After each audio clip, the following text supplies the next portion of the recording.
नारायण नारायण नारायण बोल चेतन नारायण बोल। नारायण नारायण नारायण बोल चेतन नारायण बोल। नारायण बोल न लाई नारायण बोल न लाई साही दई नमो। नारायण नारायण नारायण बोल। नारायण नारायण नारायण बोल। जय श्रीमन्नारायण। ओम तत्संयोरावृणीमहे गातुं यज्ञाय गातुं यज्ञपतये। दैवी स्वस्तिरस्तु नः स्वस्तिरमानुषेभ्यः। ऊर्ध्वं जिगातु भेषजं सन्नो अस्तु द्विपदे सञ्चतुष्पदे। ओम शांति शांति शांतिः। लक्ष्मीनाथ समारंभां नाथयामुनमध्यमाम् अस्मदाचार्यपर्यन्तां वन्दे गुरुपरम्पराम्। मौद्गल्यवंशं सुलभं सुशीलं रामानुजार्यस्य मताश्रयन्तं श्रीमत्सुखाचार्यकृपैकभाजं श्रीदेवकीनन्दनवरेयमीडे। सर्वमङ्गलमाङ्गल्यं सर्वोपद्रवनाशनं वन्दे रामानुजार्यस्य नित्यं पादाम्बुजद्वयम्। तत्त्वेन यश्चिदचिदीश्वर तत्स्वभाव भोगापवर्गतदुपायगतिरुदारः। सन्दर्शयन्निरमिमीतपुराणरत्नं तस्मै नमो मुनिवराय पराशराय।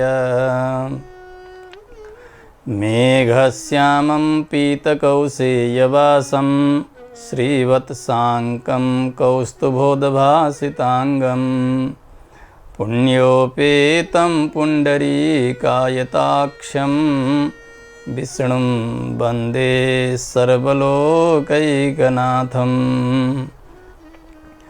हरिनारायण दुरितनिवारण परमानंद परमपुरुषोत्तम भक्तजनप्रिय पंकजलोचन नारायण तव दासोऽहम्। श्रीनारायण तव दासोऽहम्।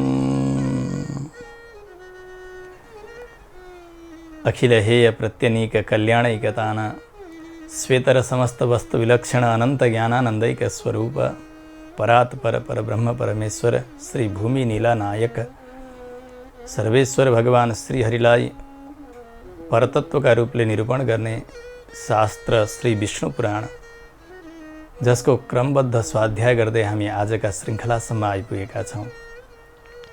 पराशर महर्षिले अति सुन्दर ढङ्गबाट भगवानको कृष्ण अवतारसँग सम्बद्ध पावन प्रसङ्ग सुनाइरहनु भएको छ मैत्रेय ऋषिलाई। हामी श्रवण गर्दै थियौँ गएका प्रसङ्गमा भगवान पिता मातासँग क्षमा याचना गरेर महाराज उग्रसेनलाई राज्याभिषेक सम्पन्न गराएर गुरुकुलमा गएर केवल 64 दिनमा 64 कला विद्यार्जन गरेर मरेका गुरु पुत्र जो हुन् तिनलाई गुरुदक्षिणामा प्रदान गरेर अनि मथुरा प्रवेश गर्नुभएको छ। अत्यन्तै हर्षोल्लास चलिरहेको छ मथुरामा। श्री पराशर महर्षि बताउँदै हुनुहुन्छ मैत्रेय ऋषिलाई, जरासन्ध सुते कंस उपयेमे महाबलः अस्तिं प्राप्तिं च मैत्रेय तयोर भरतृहणं हरिम। कंसका दुई पत्नीहरू थिए अस्ति र प्राप्ति नाम गरेका। यी दुईटै जरासन्धका छोरीहरू थिए। आफ्ना पतिलाई कृष्णले मारे यो समाचार दिनका लागि आफ्ना माइती घरमा जान्छन् यिनीहरू। जरासन्धले सुन्यो, अत्यन्तै बलियो थियो आफ्ना ज्वाइँलाई मार्ने। यो दुष्ट कृष्णलाई र यदुवंशीहरू सबैलाई नै समाप्त पारिदिन्छु, पृथ्वीलाई यादवहीन बनाउँछु भनेर उसले सङ्कल्प लियो अब आफ्नो अत्यधिक बल अरू आफ्ना जति पनि सहयोगीहरू थिए उनीहरूसँग सहायता मागेर मथुरामा आक्रमण गर्दछ जरासन्धले। एक पटकमा उसले 23 अक्षौहिणी सेना लिएर आउँछ। त्यति धेरै सेना लिएर आएर मथुरालाई वरिपरिबाट घेरेको छ उसले। भगवानले विचार गर्नुभयो मथुरामा अझै पनि आपत्ति सकिएकै छैन, दुष्ट मरिसक्यो तर पनि यसका अवशेषहरू बाँकी नै छन्, के गर्ने होला। दाजु बलरामजीलाई भन्नुभयो, दाजु जरासन्धले मथुरालाई घेरिसकेको छ, हामीले अब युद्ध गर्नुपर्छ। यी सारा यदुवंशीहरू हाम्रै बाहुबलमा संरक्षित छन्, यिनीहरूका रक्षक भनेका हामी नै हौँ, युद्ध गरौँ। बलरामजी पनि तयार हुनुभयो, नगरबाट बाहिर निस्कनुभयो। भगवान यसो हेर्दाखेरि जरासन्ध अगाडि तयार भएको छ। श्रीमद् भागवतका अनुसार त त्यहाँ संवाद पनि भयो। जरासन्धले भगवान श्रीकृष्णलाई कोही युद्ध गर्न योग्य मानेको छैन, बलरामजीका साथ युद्ध गर्ने इच्छा देखाएको छ। परन्तु यहाँ भने भगवान स्वयं युद्धका लागि तयार हुनुभएको छ, बलरामजी पनि तयार हुनुभएको छ। ततो रामश्च कृष्णश्च मतिं चक्रतुरञ्जसा आयुधानां पुराणानां आदाने मुनिसत्तम। युद्ध गर्नका निमित्त शस्त्र अस्त्र चाहियो। भगवानले विचार गर्नुभयो अब यहाँदेखि अगाडिका दुष्टहरूलाई संहार गर्नका लागि यहाँ आएर ग्रहण गरेका शस्त्र अस्त्रले पुग्दैन, आफ्ना पुरातन शस्त्र अस्त्र स्मरण गर्नु पर्यो, तिनीहरूद्वारा नै युद्ध गर्नु पर्यो भनेर भगवानले र बलरामजीले आफ्ना पुरातन शस्त्र अस्त्रलाई सम्झनुभयो। पुरातन भनेको भगवान स्वयं नारायण हुनुहुन्छ, बलरामजी शेषजी हुनुहुन्छ, उहाँहरूका प्राचीन शस्त्र अस्त्र जस्तो कि भगवानले सारङ्ग धनुष सम्झनुभयो। यसै गरी जो बाण राख्ने टोकरी, कहिल्यै पनि बाण रित्तिँदैनथे त्यस्ता 2 टोकरी अनि कौमुदकी गदा यसरी सम्झनुभयो। भगवानका हातमा तिनीहरू आकाशबाट उड्दै उड्दै आउँछन्। भगवानले त्यो धनु धारण गर्नुहुन्छ। यसै गरी गदा हातमा लिनुभएको छ। बलरामजीलाई पनि हातमा आइलाग्यो हल अनि सुनन्द नाम गरेको मुसल। यही हल र मुसलका द्वारा सारा दुष्टहरूलाई संहार गर्नुहुन्थ्यो। उहाँ भगवान युद्धका लागि तयार हुनुहुन्छ, बलरामजी पनि तयार हुनुहुन्छ। भगवानले भन्नुभयो दाजु अब त हाम्रा शस्त्र अस्त्र आइसकेका छन्। श्रीमद् भागवतका अनुसार त भगवानका शङ्ख चक्र आदि गरेका आयुधहरू पनि आए भनेर बताइएको छ। यहाँ भने त्यस्तो प्रसङ्ग छैन। यो मगधराज जरासन्ध पृथ्वीमा सबैभन्दा बलियो राजा हो दाजु, तर हजुरका अघिल्तिर यो कसरी टिक्न सक्थ्यो र। भगवानले भन्नुभयो यसलाई नजितिकन हामी शान्तिसँग रहन सक्दैनौँ। युद्ध सुरु भयो, हानाहान चलिरहेको छ। जरासन्धका ती सेनाहरूले भगवान श्रीकृष्णलाई यसरी ढाकेका छन् मानौ मेघमण्डलले सूर्यलाई जसरी ढाक्दछन्। सारा यदुवंशीहरू हाहाकार गरिरहेका छन्, हो सक्यो, यसले सक्यो। परन्तु भगवान भित्रबाट धनुषको टङ्कार गर्दै एक एक बाण मारिरहनु भएको छ।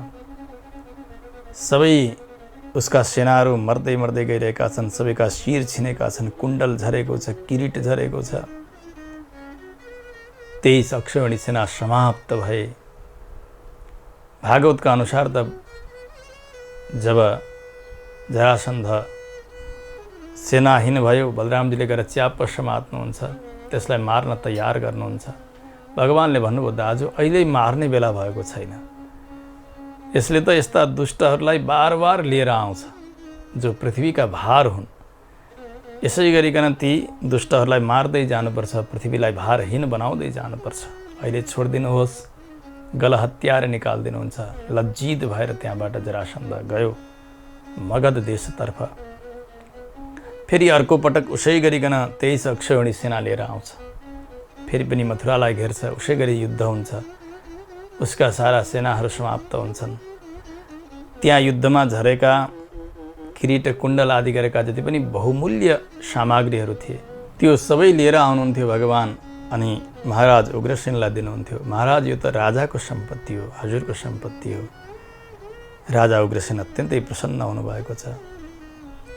यसै क्रमले उसले 17 पटकसम्म युद्ध गर्यो, 17 पटक हार्यो। श्री विष्णु पुराणका अनुसार त 18औं पटक पनि हार्यो भनेर नै बताइएको छ। यहाँ जरासन्ध उसै गरिकन दश चाष्टौ च सङ्ग्रामान् एवम् अत्यन्त दुर्मदः, श्रीमद् भागवतका अनुसार 17 पटक हार्यो। 18औं पटकको युद्धको तयारी गर्दा गर्दै 3 करोड म्लेच्छ सेनाहरूलाई लिएर कालयवनले मथुरामा पुनः चढाइ गर्यो भनेर बताइएको छ। कल्पका भेदअनुसार कथामा केही अंशमा भेद हुन्छ। भगवानले 18 पटक यसलाई पराजित गर्नुभयो। अत्यन्तै दुखी भएर ऊ गएको छ। उसका बल समाप्त हुँदै गएका छन्, सेनाहरू समाप्त हुँदै गएका छन्। भगवान स्वयं नारायणका अवतार हुनुहुन्छ। त्यस्ता भगवानका सन्निधिमा भएका यादव सेनाहरूको भने कसैको एक कपाल पनि उखलिएको छैन। जसका संरक्षक भगवान हुनुहुन्छ त्यस्ता यदुवीरहरू मर्ने कुरै भएन। सबै बलिया छन्, सबै पराक्रमी छन्। कसैको अकालमा मृत्यु हुन्न, युद्धमा कसैको पराजय छैन। यस्तो हुँदै गयो। अब भगवान सङ्कल्प मात्रले जगतको सृष्टि स्थिति संहार गर्ने त्यस्ता प्रभु, उहाँले जरासन्धका साथमा यति धेरै कष्ट उठाएर युद्ध गर्नुमा कोही खास कारण त छैन। तर यति मात्र हो कि भगवान अहिले मनुष्य जस्तो बनेर आउनुभएको छ। मनुष्य भन्दाखेरि मनुष्यकै जस्तै लीला गर्नुपर्ने हुन्छ। अनन्तकोटि ब्रह्माण्ड बनाउने भगवान, पालन गर्ने संहार गर्ने भगवानले श्री वैकुण्ठमै रहेर त्यो कंस मरोस्, जरासन्ध मरोस्, यी दुष्टहरू सकिउन् भनेर सङ्कल्प गर्दा चिताउँदा मात्रै पनि त हुन्थ्यो नि। तर यहाँ आएर अवतार लिएर यसरी संहार गर्दा भगवानलाई यस समयका भक्तहरूले जान्दछन्। भगवानको महत्त्व बढ्दछ। भगवानको अवतारद्वारा भगवानको अवतारी स्वरूपको महत्त्व बढ्दछ। त्यस कारणले यो लीला गर्नुभएको हो। मनसैव जगत सृष्टिम संहारं च करोति यः तस्यारि पक्षक्षपणे कियान उद्यम विस्तरः। यत्रो धेरै प्रयास भगवानले गर्ने कोही आवश्यकता त थिएन। तर भगवान अवतारको महत्त्व बढाउन चाहनुहुन्थ्यो। भगवान जो बलियाहरू थिए उनीहरूसँग सन्धि गर्नुहुन्थ्यो अनि आफूभन्दा निर्बलहरूलाई युद्धमा परास्त गर्नुहुन्थ्यो। आफू समानकालाई पनि परास्त गर्नुहुन्थ्यो। जो यो मानव धर्म हो, युद्ध धर्म जसलाई भनिन्छ, त्यसको अवलम्बन भगवानले गरिरहनु भएको छ। भगवान कहिले साम नीति अपनाउनुहुन्छ, कहिले दान नीति, कहीँ दण्ड नीति, कहिले भेद नीति। 4 प्रकारका नीतिहरू हुन्छन् राजनीतिमा। साम, दाम, दण्ड, भेद। यो दामलाई दान पनि भनिन्छ कहीँ कहीँ। साम नीति एउटा हो, जसरी तसरी पनि शत्रुहरूलाई आफ्ना व्यवहारद्वारा अधीनमा गर्ने। त्यो भएन, अलिकति अर्थ खर्च गरेर दान दिएर भए पनि तिनीहरूका बिचमा फुट पैदा गर्ने। त्यसले पनि भएन भने दण्ड दिने। त्यसबाट पनि कमजोर गराउन सकिएन भने भेद गराइदिने, एक आपसमा फुट गराइदिने। त्यसो भइसकेपछि शत्रु शक्तिमा विखण्डन आउँछ, कमजोरी हुन्छ अनि त्यहाँ जित हासिल गर्न सकिन्छ। भगवान यसरी नै आज लीला गरिरहनु भएको छ। जगतलाई जित्दै जानुभएको छ भगवानले। अधर्मीहरू सकिँदै गएका छन्, पृथ्वीको भार उत्रिँदै गएको छ। समय बित्दै गयो। भगवान यसो विचार गर्नुहुन्छ, अनेक उत्पात चलिरहेका छन् मथुरामा। कहीँ सुरक्षित स्थानमा जान पाए पनि हुन्थ्यो। उसै समयमा हे मैत्रेय, एकपटक गार्ग्य ऋषिका साला थिए। उनले यादवहरूका सभाका बीचमा आफ्ना भिनाजुलाई यी त नपुंसक हुन् भनेर अपमान गरे। खूब अनादर गर्दछन्। त्यसबेला यदुवंशीहरू सबै हाँस्न लागे, खिल्ली उडाए। ऋषि गार्ग्यलाई अत्यन्तै क्रोध आउँछ। अब यी यदुवंशीहरूलाई सक्ने त्यस प्रकारको पुत्र जन्माउनु पर्यो भनेर तपस्या गर्न लाग्नुहुन्छ। उहाँ कठोर तपस्या गर्नुभयो। दक्षिण समुद्रका तटमा गएर लोह चूर्ण, लोह भनेको फलाम, फलामको यसरी धुलो बनाएर त्यो धुलो मात्रै खाएर तपस्या गर्न लाग्नुभयो ऋषि गार्ग्य। महादेवजीलाई प्रसन्न गराउन लाग्नु भएको छ। गर्दा गर्दै 12 वर्षमा भगवान् शङ्कर प्रसन्न हुनुभयो। कठोर तपस्या छ, आजसम्म यस्ता भक्तहरू मिलेनन्।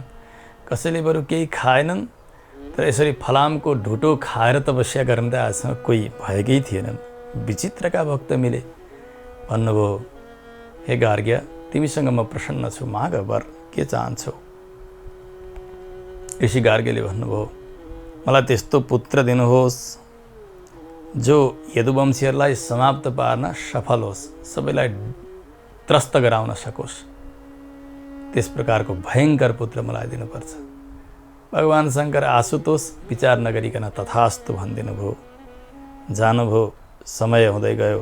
त्यस पछाडि ऋषि गार्ग्य फर्केर आउनुहुन्छ। अति प्रसन्न हुनुभयो।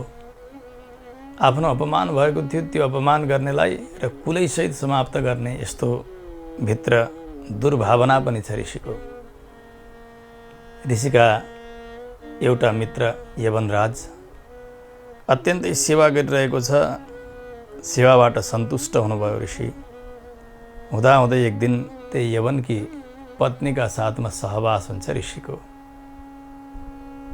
यवन पत्नीबाट एक बालक जन्मन्छ ऋषिको। कालो वर्णको भमरा समान बालक, हेर्दै उद्दण्ड जस्तो लाग्दछ। दुर्भावना भइसक्यो व्यक्तिका मनमा भने त्यसबाट उसको उँधो लाग्ने त्यो क्रिया, कर्म, चेष्टा सबै सुरु हुन्छन्। आज ऋषि हुनुहुन्थ्यो, अधर्मपूर्वक एउटी यवनकी पत्नी उनका साथमा सहवास गरेर जसरी तसरी पनि यादवहरूलाई सक्ने पुत्र जन्माइरहनु भएको छ। समय बित्दै गयो। त्यो यवनराजले त्यो आफ्नो बालक आफ्नो स्त्रीबाट जन्मिएको तर ऋषिको बालक, उसलाई काल यवन नाम राखिदिन्छ। बढ्दै गयो त्यो बालक। त्यस पछाडि आफ्ना राज्यमा अभिषेक गर्यो। त्यो बालकको वक्षस्थल यति कठोर थियो, मानौ वज्र समान। अब त युवा बनेको छ, समर्थ भयो राज्य चलाउनका लागि भनेर राज्यासनमा राखेर यवनराज वनतर्फ जान्छ। यतातिर कालयवन अत्यन्तै उद्दण्ड बनेको छ। अधर्मद्वारा जन्मिएको यो, यसका हृदयमा धर्म भन्ने त काहीँ छँदै छैन, चिन्तन छैन। अतिशय बलियो थियो यो। उसले एक दिन नारदजीलाई सोध्यो, नारदजी, यो संसारमा अहिले सबैभन्दा बलियो को छ? कोही देखाइदिनुहोस्, म त्योसँग युद्ध गर्छु। नारदजीले भन्नुभयो, यस समय त यादवहरूभन्दा अरू कोही बलिया छँदै छैनन्। श्री कृष्ण जन्मिएका छन्, त्यहाँ बलराम छन्, ती यदुवंशीहरू अत्यन्तै बलिया छन् है। त्यति भनेर नारदजी कतै जानुभयो। त्यो दुष्टलाई यति भए पुगिहाल्यो। उसले हात्ती, घोडा, रथ, सेनाहरू सबै भेला गरेको छ। उसले करोडौँ म्लेच्छ सेना साथमा लिएर आयो मथुरामा युद्ध गर्नका निमित्त, यादवहरूसँग युद्ध गर्नका निमित्त। श्रीमद् भागवतका अनुसार 3 करोड म्लेच्छ सेना भनेको छ, यहाँ करोडौँ भनेर बताइएको छ। म्लेच्छ कोटि सहस्राणाम सहस्रैः समृतः, असङ्ख्य त्यस्ता सेनाहरू लिएर आएको छ। वरिपरिबाट घेर्यो उसले, सर्वत्र हाहाकार भएको छ। त्यो दुष्ट जब आयो, आउँदाखेरि बाटामा जुन घोडा हात्ती थाक्थे त्यसलाई छोड्थ्यो, अर्को घोडा चढ्थ्यो आउँथ्यो, अर्को रथ चढेर आउँथ्यो। यसरी यसरी आइपुगेको। उसँग कति हो कति धन वैभव। ओहो, एकतर्फबाट जरासन्धका सेनाहरू अनि अर्कातर्फबाट कालयवन म्लेच्छ सेनाहरूलाई साथमा लिएर आएर चढाइ गर्न लागेको देखेपछि भगवान् श्रीकृष्णले विचार गर्नुभयो, ओहो के गर्ने होला? दुईतर्फबाटै आपत्ति आपत्ति मथुरामा यदुवंशीहरूका लागि। जाउँ न त यो जरासन्धसँग युद्ध गर्न भनेर जाने हो भने त्यहाँ युद्ध गर्दा गर्दै सेनाको शक्ति घट्दै जान्छ, कमी हुँदै जान्छ। अनि त्यस पछाडि यो यवन सेनाहरूसँग युद्ध गर्न सकिन्न। यवनसँग युद्ध गर्न जाउँ अनि जरासन्धसँग गरौँ भन्ने हो भने पनि त्यही दशा हुन्छ। हाम्रो पराजय त अब निश्चित हुने भयो। बलरामजीसँग भन्नुभयो, दाजु अब के गर्ने होला यो अवस्थामा? काहीँ सुरक्षित स्थानमा हामीले यदुवंशीहरूलाई लिएर जानुपर्छ, अन्यथा अब ठुलै विघ्न आइलाग्यो। भगवानले मनमा नै विचार गर्नुभयो, अब एउटा यस्तो दुर्ग तयार गर्ने जहाँ गइसकेपछि आनन्दका साथ सबैजना बसुन्, वाद गरून्, त्यो दुर्गबाट स्त्रीहरूले पनि युद्ध गर्न सकुन्, शत्रुहरूसँग चढाइ गर्न सकुन्। त्यहाँ बसेर म यदि मत्त भएँ, असावधान भएँ, निदाएँ अथवा म काहीँ बाहिर गएँ भने पनि त्यस बेला पनि यदुवंशीहरूले धेरै दुष्टहरूलाई संहार गर्न सकुन्। त्यस प्रकारको दुर्ग तयार गरेर छोड्न पर्यो, यो विचार गर्नुभयो भगवानले। भगवान श्री गोविन्दले समुद्रसँग भन्नुभयो, समुद्र, मलाई एउटा त्यस्तो स्थान तपाईँले दिनुपर्नेछ, त्यहाँ म एउटा दुर्ग तयार गर्नेछु। 12,000 योजन विस्तारवाला त्यो भूमि समुद्रले दिनुभयो भगवानको आज्ञाले। अति सुन्दर दुर्गको निर्माण भएको छ त्यहाँ। इन्द्र अमरावतीमा जुन उद्यानमा रमण गर्दछन् त्यस प्रकारको बगैँचा त्यहाँ तयार गराउनु भएको छ विश्वकर्माद्वारा। सम्पूर्ण निर्माण वास्तुकला अनुसार भगवानले गराउनु भयो। विश्वकर्माले त्यहाँ काहीँ तलाउ तयार गरिदिनु भएको छ, काहीँ महलहरू तयार गरिदिनु भएको छ, काहीँ आराम गर्ने स्थानहरू तयार गरिदिनु भएको छ, जलाशय तयारी भएको छ, शौचालय तयार भएको छ। यस प्रकारले जहाँ जहाँ जे हुनुपर्ने हो वास्तुशास्त्र अनुसार त्यस प्रकारको निर्माण परिपूर्णतया तयारी गरिदिनु हो विश्वकर्माले। वास्तुशास्त्र एउटा विशेष शास्त्र हो, यसमा ठुलो विज्ञान रहेको छ। हामीले कोही घर बनाउँछौँ अथवा एउटा कोलोनी तयार गर्छौँ, आवास स्थान जो हो त्यहाँनेरि कहाँ कहाँ के रहनुपर्ने त्यसलाई विचार गर्नुपर्दछ। जसरी भूमिगत जल ईशानपट्टि हुने, पानीको ट्याङ्की पश्चिमपट्टि छतमा राख्नुपर्ने, शौचालय नैऋत्यपट्टि, अनि कुनै खाल्डोहरू खन्नु पर्यो शौचालयको जो मल सङ्ग्रह हुने, त्यस्तो भयो भने वायव्यपट्टि, सिँढी नैऋत्यपट्टि, पाकशाला आग्नेयपट्टि, अनि ईशानमा भगवानको पूजा स्थान इत्यादि जुन व्यवस्था हो त्यो व्यवस्था अनुसारले हामीले निर्माण गर्ने हो भने त्यहाँबाट शान्ति मिल्दछ, बल मिल्दछ। अन्यथा जतासुकै निर्माण गर्ने हो भने त्यो घरमा कोलाहल हुन्छ, त्यहाँ कोही रोगी भइरहन्छन्, घरमा सम्पत्तिको सङ्ग्रह हुँदैन। वास्तुशास्त्र अनुसार नै निर्माण गर्नुपर्छ। आज भगवानले विश्वकर्माद्वारा शास्त्रसम्मत निर्माण गराउनुभयो द्वारकाको। बडे बडे देवताहरू त्यहाँ आउँथे भगवानको दर्शनका निमित्त। कहिल्यै द्वारकामा कुनै प्रकारको आपत्ति आउँदैन थियो। भगवान त्यसरी द्वारका निर्माण गराउनुहुन्छ। सम्पूर्ण यदुवंशीहरूलाई मथुराबाट आफ्ना योग बलद्वारा यसरी खिचेर भगवानले द्वारकामा लगेर राखिदिनु भयो। सबै आनन्दित छन्, पुलकित छन्, सुरक्षित छन्। भगवान भने मथुराका मुख्य द्वारबाट एक्लै हातमा कुनै प्रकारको शस्त्र अस्त्र नलिकन जाँदै हुनुहुन्छ। कालयवनले यसो देख्यो, यो कृष्ण हातमा कुनै शस्त्रास्त्र नलिकन आएको छ, त्यसभए मैले पनि कुनै शस्त्र लिने छैन, यसलाई लखेट्न पर्यो भनेर पछाडि पछाडि लखेट्दै आयो। हे कृष्ण कृष्ण, भगवान डराएर भागे झैँ गरिकन मथुराका मूल द्वारबाट भागिरहनु भएको छ।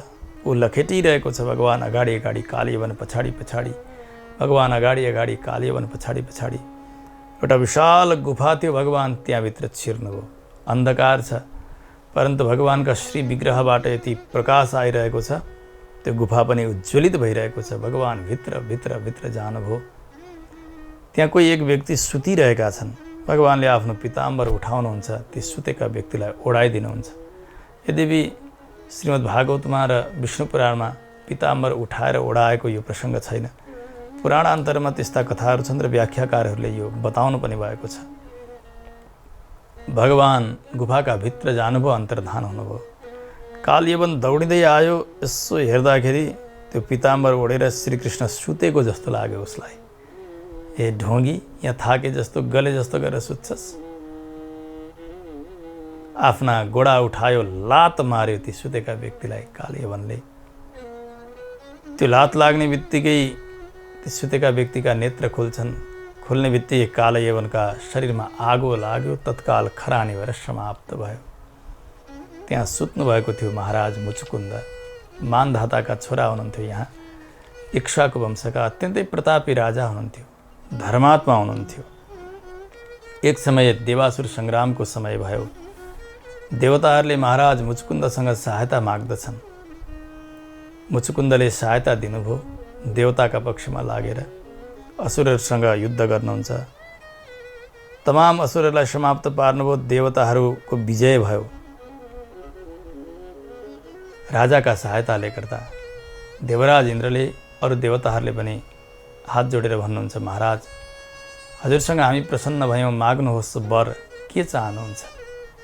मुचुकुन्दले भन्नुभयो, युद्ध गर्दा गर्दा मेरा शरीरमा अत्यन्तै थकावट आएको छ, श्रान्त छु, मलाई विश्राम गर्ने त्यस्तो वरदान दिनुहोस् र विश्राम गर्ने स्थान पनि देखाइदिनुहोस्। म त्यहाँ गएर आनन्दसँग सुत्छु।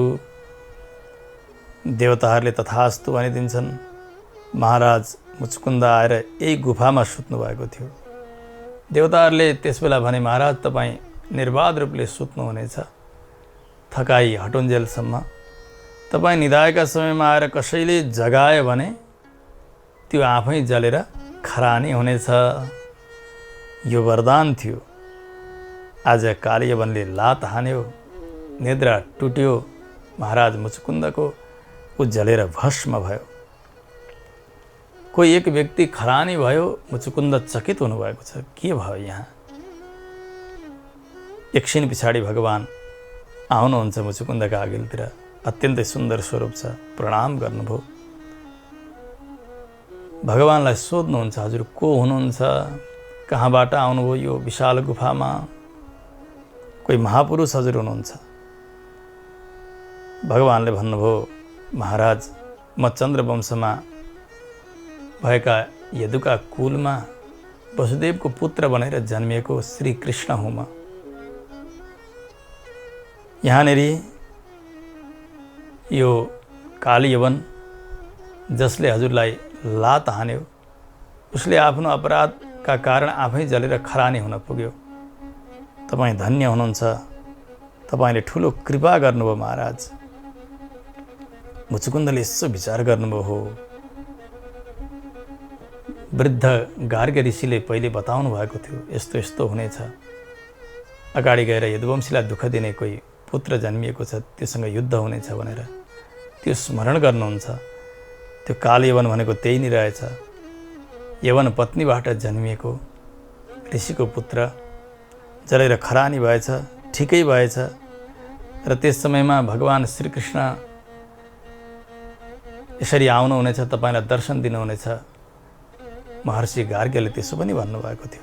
भगवानलाई चिन्नुभयो मुचुकुन्दले। चरणमा साष्टाङ्ग दण्डवत गर्नुहुन्छ र भन्नुभयो, प्रभो प्राहज्ञातो भवान् विष्णोरंसस्त्वं परमेश्वर पुरा गार्ग्येण कथितम् 28मे युगे द्वापरान्ते हरिर्जन्म यदुवंशे भविष्यति सत्वं प्राप्तो न सन्देहो मर्त्यानाम् उपकारकृत। मैले जाने हजुरलाई गार्ग्य ऋषिले भन्नुभएको थियो, भगवान साक्षात् नारायण यदुवंशमा अवतार लिनुहुनेछ 28औं द्वापर युगमा। हजुरको अवतार भएछ प्रभु। ऋषिका वचनले मैले हजुरलाई चिने। सम्पूर्ण लोकको उपकारका निमित्त हजुर आउनु भएको हो। त्यसमा पनि ममाथि ठुलो कृपा भयो हजुरको। हजुरको जय होस् प्रभु। हजुरको तेज सहन गर्न मलाई अत्यन्तै कठिन भइरहेको छ। जति बेला देवासुर सङ्ग्राम भयो त्यस समयमा मेरो तेज सहन गर्न सक्दैनथे। उस बेला ती असुरहरूले, बडे बडे योद्धागणहरू थिए, वीरहरू थिए। ती सेनाहरूले मेरो तेजलाई सहन गर्न सकेनन्, पराजित भए। आज हजुरका तेजबाट म अभिभूत भइरहेको छु, निस्तेज भइरहेको छु। मेरा आँखा बन्द भइरहेका छन्, हजुरको दर्शन गर्न सकिरहेको छैन। हे प्रभु, हजुर पतित जीवात्माका एकमात्र आश्रय हुनुहुन्छ। जब कोही व्यक्ति माथिबाट लड्दै लड्दै गयो, तल कोही समाउने छ भने हो उसलाई आश्रय भनेर बताइन्छ। आफ्ना वर्णाश्रम धर्म मर्यादा कर्तव्यबाट च्युत हुँदै हुँदै हुँदै गयो भने अन्तिम आश्रय भनेको भगवान हुनुहुन्छ। भगवानलाई जानेर व्यक्ति समर्पित भयो भने भगवानले उसको रक्षा गर्नुहुन्छ। आज हजुर मेरा आश्रय भनेर आउनुभएको छ। शरणागत भक्तहरूको दुःखलाई टाढा गरिदिनेवाला हे जगन्नाथ, हजुर प्रसन्न हुनुहोस्। मेरा जति पनि अमङ्गलहरू छन्, हजुरका प्राप्तिमा विरोधी भएका विरोधी स्वरूपहरू, ती सबलाई नष्ट गरिदिनुहोस्। हे प्रभु, त्वं पयो निदयशैल सरितस्त्वं वनानि च मेदिनी गगनं वायुरापोग्निस्त्वं तथा मनः। हजुर नै समुद्र हुनुहुन्छ, हजुर नै पर्वत हुनुहुन्छ, हजुर नै नदीहरू हुनुहुन्छ, हजुर नै वन हुनुहुन्छ, हजुर नै पृथ्वी आकाश वायु जल अग्नि अनि मन हजुर नै हुनुहुन्छ। कति बताऊँ प्रभु, हजुर नै बुद्धि हुनुहुन्छ, हजुर नै प्राण हुनुहुन्छ, प्राणका अधिष्ठाता पुरुष पनि हजुर नै हुनुहुन्छ। हजुर व्यापक हुनुहुन्छ, जन्म र विकारदेखि रहित हुनुहुन्छ। त्यस्ता निर्मल तत्त्व हजुरलाई म बार बार वन्दना गर्दछु। हे प्रभु, हजुर शब्दादि विषयदेखि रहित हुनुहुन्छ, अजर हुनुहुन्छ, अमेय हुनुहुन्छ, अक्षय हुनुहुन्छ अनि कहिले नाश पनि हुँदैन र हजुरमा वृद्धि पनि हुँदैन। हजुरको आदि पनि छैन, अन्त पनि छैन। हजुरबाटै सम्पूर्ण देवता पितृगण यक्ष गन्धर्व किन्नर सिद्ध अप्सरागण सबै नै उत्पन्न भएका हुन् प्रभु। 4 प्रकारका देहहरू हुन्छन्, देव, मनुष्य, तिर्यक र स्थावर। यी सबै हजुरबाटै प्रकट भएका हुन्। देव भनेका देवताहरू, त्यसै गरी मनुष्य भइहाल्यो। तिर्यक भनेको तेर्सो आहार सञ्चार गर्ने त्यस्ता प्राणीहरू, कीट पतङ्ग सबै। अनि स्थावर भनेका वृक्ष लताहरू, यी सबै हजुरबाटै बनेका हुन् प्रभु।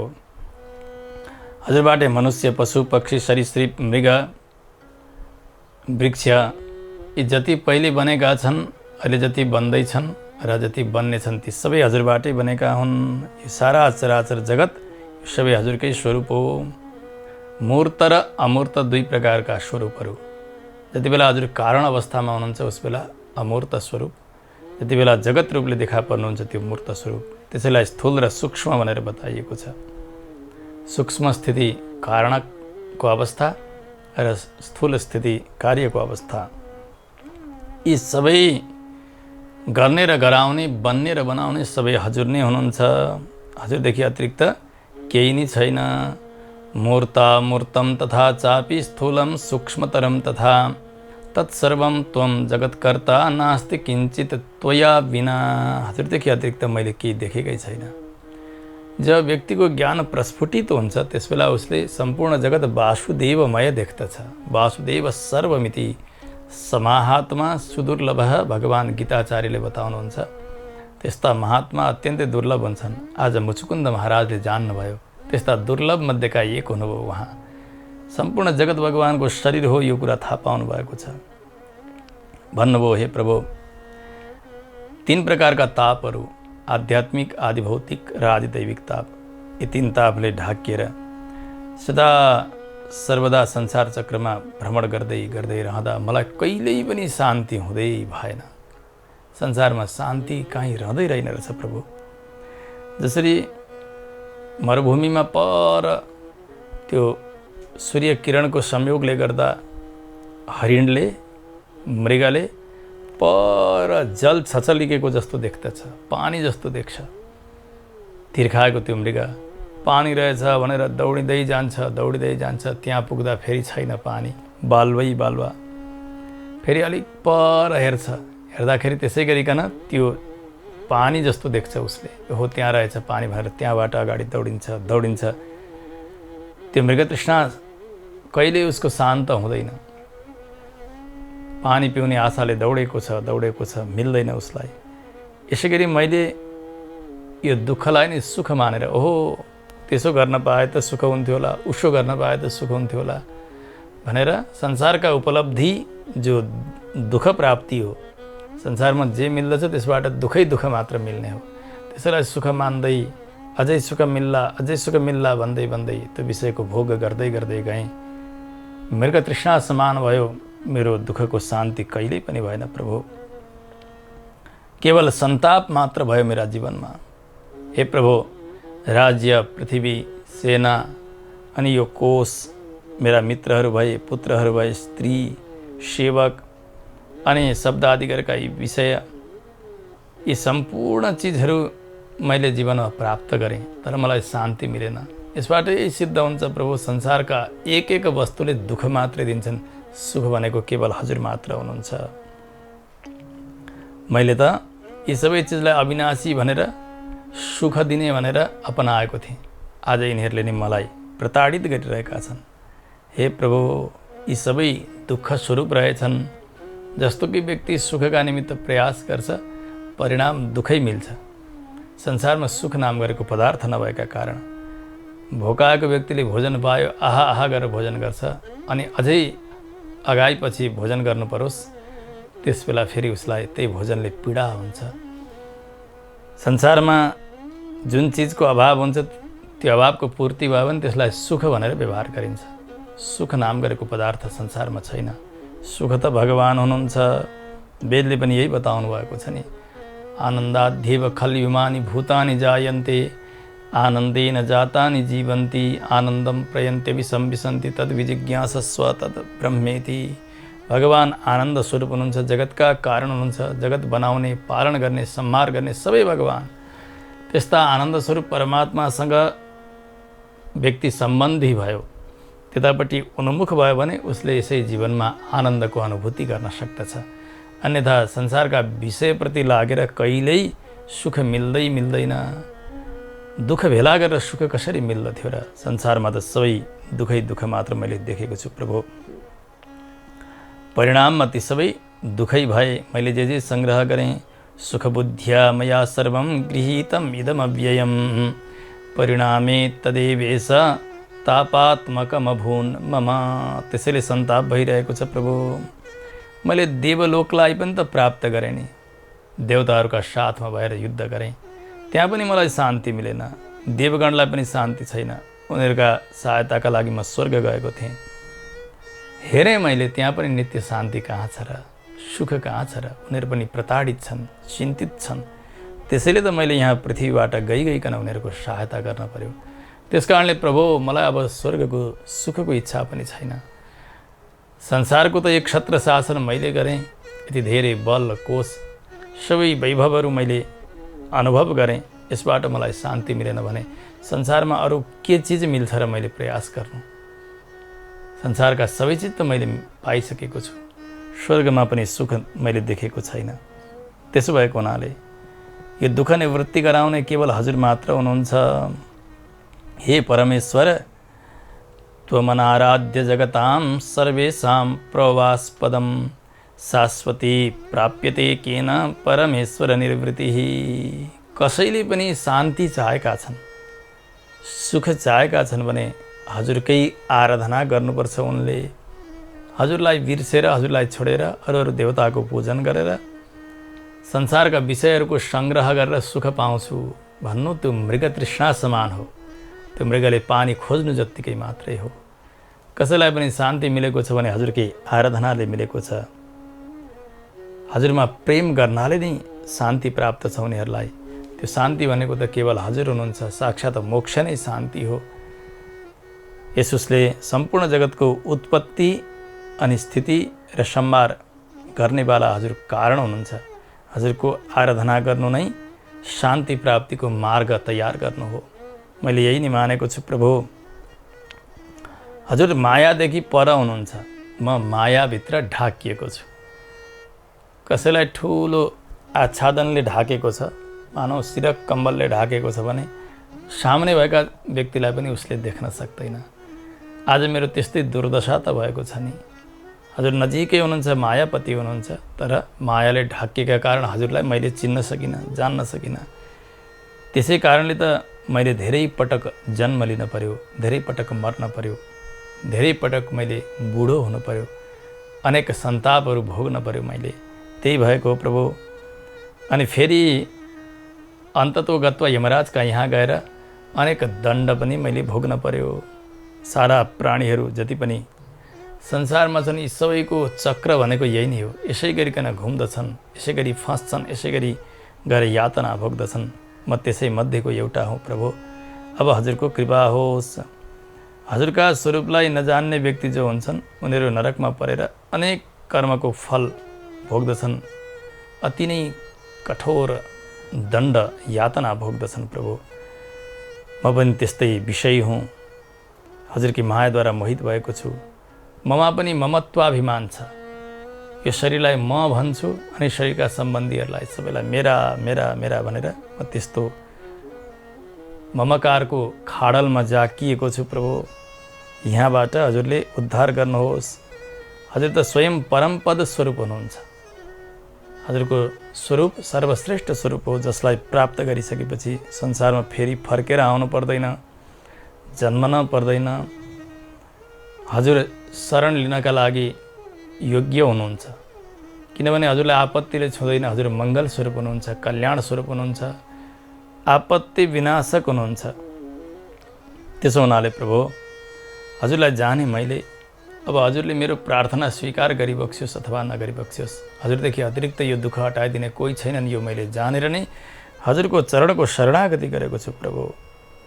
मलाई त खेद यसमा छ कि अत्यन्तै खिन्न चित्त भएर म संसारको भ्रमण गर्दै गएँ, त्यसबाट केही नै मिलेन। निरतिशय तेजोमय हजुरको मोक्ष स्वरूप दिव्य स्वरूपलाई प्राप्त नगरेर पीडित भइ नै रहेँ। अब त्यस्तो हुन नपरोस्, कृपा गरिबक्स्योस्। सोहम त्वां शरणमपारमप्रमेयं सम्प्राप्त परमपदं यतो न किञ्चित् संसार भ्रम परिताप तप्त चेता निर्वाणे परिणत धाम्नि साभिलाषः। अब संसारमा पर्न नपरोस् प्रभु, यही अभिलाषा छ। पराशर महर्षि बताउनुहुन्छ, मैत्रेय भगवानले महाराज मुचुकुन्दको यो दिव्य स्तुतिलाई श्रवण गर्नुभयो। भगवान सबै जान्नेवाला हुनुहुन्थ्यो। उहाँले भन्नुभयो, तपाईँलाई जस्तो इच्छा छ त्यस्ता लोकमा तपाईँ जानुहोस् महाराज। त्यहाँ तपाईँलाई मेरा कृपाद्वारा अव्याहत अतुलनीय वैभव प्राप्त हुन्छ, ऐश्वर्य प्राप्त हुन्छ। त्यो भोग्नु, किनभने जीवनमा पुण्य आर्जन गरिएको छ भने त्यो पुण्य पनि भोगिसक्नुपर्ने हुन्छ, पाप पनि भोगिसक्नुपर्ने हुन्छ, अनि मात्रै पुण्य पापले रहित भएर अनि मोक्ष पदमा जान पाइन्छ। यसका निमित्त तपाईँले यहाँ पनि भोग्नुपर्ने छ, तत्तत लोकमा गएर पनि सुख भोग्नुपर्ने छ, अनि पुण्य सकिन्छ। अलिअलि पुण्यको अवशेष रहँदा तपाईँ त्यस्ता महान भगवत भक्तका कुलमा जन्म लिनुहुनेछ, जुन कुलबाट मेरो स्मरण सहज बन्दछ। त्यो ब्राह्मण कुलमा जन्म तपाईँको हुनेछ। त्यस बेला पनि तपाईँले यी पूर्वजन्मका सबै रहस्यहरूलाई जान्नुहुनेछ। सबै कुरा जान्ने भएर त्यस पछाडि मेरो भक्ति गरेर मेरा कृपाद्वारा तपाईँले मोक्ष पद प्राप्त गर्नुहुनेछ। भगवानले यसो भन्नुभयो। महाराज मुचुकुन्दले भगवानका दुवै चरणमा साष्टाङ्ग प्रणिपात गर्नुहुन्छ। भगवान मुस्कुराइरहनु भएको छ। भगवान त्यहाँबाट अन्तर्धान हुनुभयो। मुचुकुन्द महाराज अब त्यो निद्राबाट उठेर गुफाबाट बिस्तारै बिस्तारै बाहिर आउनुहुन्छ। आउँदा त मनुष्यहरू पनि छोटा छोटा छन्, निर्बल दुर्बल जस्ता देखिएका छन्, रुख बिरुवाहरू पनि सानसाना छन्। प्राणीहरू सबै त्यस्ता देखिसकेपछि थाहा भयो, हो अब त कलियुग लागिसकेछ, मैले अब यसरी बस्न हुन्न, तपस्या गर्नुपर्छ भनेर नरनारायण स्थान भनिन्छ श्री बद्री विशाल गन्धमादन पर्वतमा गएर तपस्या गर्नुभएको छ। अत्यधिक तपस्या गर्नुभयो। तपस्याका प्रभावले उहाँले अर्को जन्म प्राप्त गर्नुहुन्छ ब्राह्मण कुलमा। भगवानमा प्रगाढ प्रेम छँदै थियो महाराज मुचुकुन्द त्यस ब्राह्मण शरीरबाट मोक्ष पदलाई प्राप्त गर्नुहुन्छ। अत्यन्तै आनन्दका साथ अनन्तकालसम्म अब भगवानका धाममा महाराज मुचुकुन्द रहनु भएको छ। भगवानका यस्ता अनेक लीलाहरू चलिरहेका छन्। भगवान आउनुभयो त्यस गुफाबाट, मथुरामा आउनुभयो, जति पनि यवन सेनाहरू थिए ती सबलाई समाप्त पार्नुभयो। बलरामजी पनि प्रसन्न हुनुभएको छ। त्यस पछाडि अब आफू पनि द्वारका जानुहुन्छ। बलरामजी भने विचार गर्नुहुन्छ, धेरै समय भयो नन्दबाबा, यशोदा मैया, रोहिणी यहाँहरूसँगको भेटघाट छैन, अरू पनि ब्रजवासीहरूसँग भेट्न पाइएको छैन। जानु पर्यो ब्रजमा भनेर ब्रज जानका लागि तयारी गर्दै हुनुहुन्छ। उहाँ जानुभएको छैन, जान विचार गर्दै हुनुहुन्छ, परन्तु आज समयले साथ दिएन। अगाडिका प्रसङ्गहरू सुन्नका लागि भने आउने श्रृङ्खलासम्म हामीले प्रतीक्षा गर्नुपर्ने भएको छ। आजलाई भगवानका चरणमा कथालाई विश्राम गरिन्छ। जय श्रीमन्नारायण। सधैँभरि यो जिन्दगी खिल्छ, भक्ति गरे सधैँभरि यो जिन्दगी खिल्छ। त्यसैले त शास्त्र भन्छन्, नारायण बोल चेतन नारायण बोल। त्यसैले त शास्त्र भन्छन्, नारायण बोल चेतन नारायण बोल। नारायण बोल्नलाई, नारायण बोल्नलाई चाहिँदैन मोल। नारायण नारायण नारायण बोल। नारायण नारायण नारायण बोल। नारायण नारायण नारायण बोल चेतन नारायण बोल। नारायण बोल चेतन नारायण बोल। नारायण बोल चेतन नारायण